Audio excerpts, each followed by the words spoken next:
Voodoo Blues. Perfectly said. I couldn't have said it any better.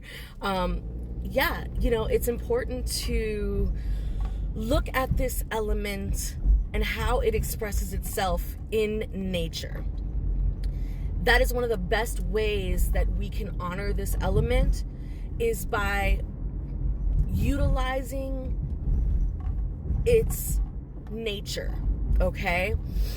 Now, when we observe the element of water in the physical 3D and how it expresses itself in this plane of existence, because let's not forget, water is a spiritual element that can be found in all the different realms, and those expressions are going to look different, right? But here in the physical 3D, the way water expresses itself, we have solids, liquids, gases, plasma. We have water, just like you had mentioned with the ocean, that ebbs and flows. We have water that rains down or waterfalls down or cascades down. We have water that moves horizontally. We even have rivers that have two separate currents happening at the same time, where the top layer of water is going in one direction and the bottom layer of water is going the other direction, right? So water has so many different ways of expressing itself here. Water can smooth out a rock, right? It can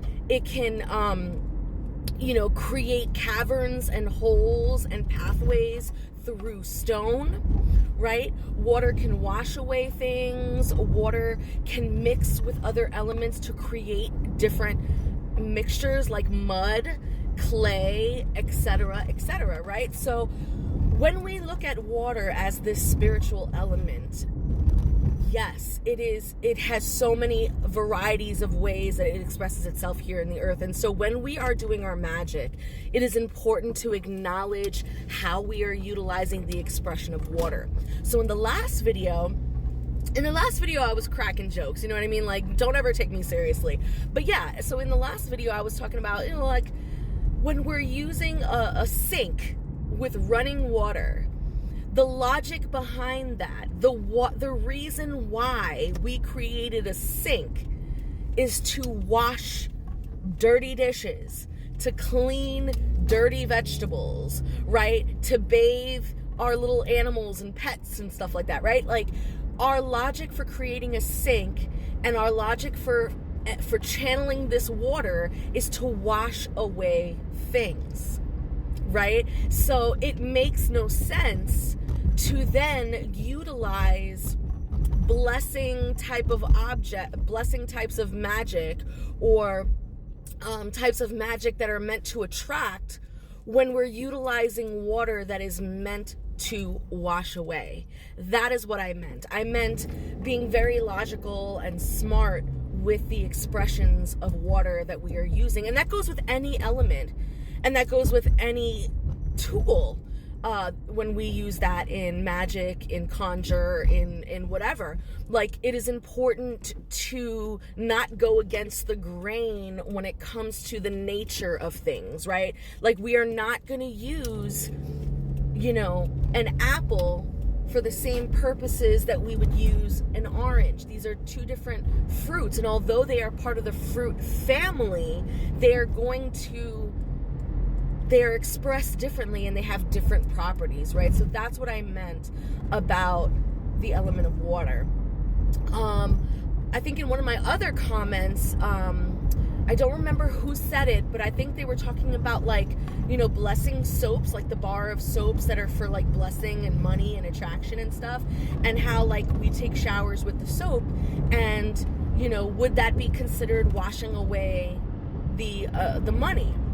And in my personal opinion, yes, right? Because again, when we are in the shower, what is a shower intended to do? Wash away the dirt, clean your body, right?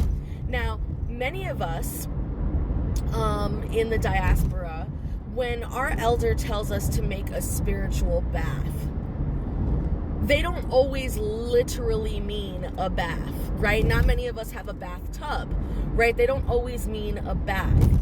It depends on the type of bath that you are making. usually when an elder tells us to make a spiritual bath, what they mean is to create a spiritual water inside of a special basin that we have.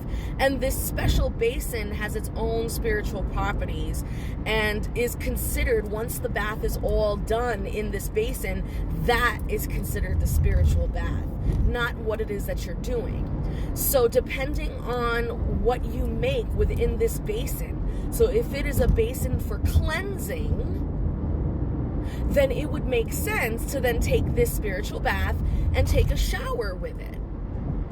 But if it is a spiritual bath for attraction and blessing and healing and things like that, then it would make sense to actually make a bath where you sit in the water and you have these spiritual properties in the water and you are soaking it in, right? It makes sense to do it that way.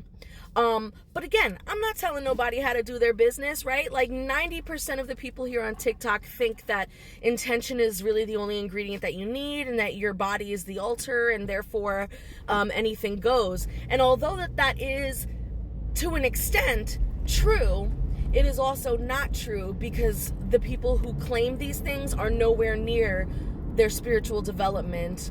They're nowhere near the state in which they can just intend things to be, right? That is a level of spiritual development that none of us on this planet is near.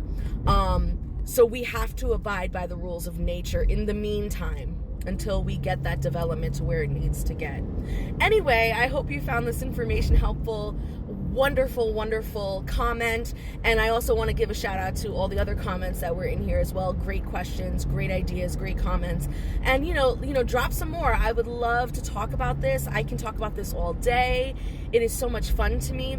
And again, it's never about, oh, my way is right and your way is wrong. It's never, never, never about that. As an educator, as a spiritual, maestra, a teacher, my job is to help you to actually explore and experiment with all the different ways in which we can utilize our magic, our spirituality, and nature, right? But I will be here to keep you on track and to remind you, look, there are rules to this game.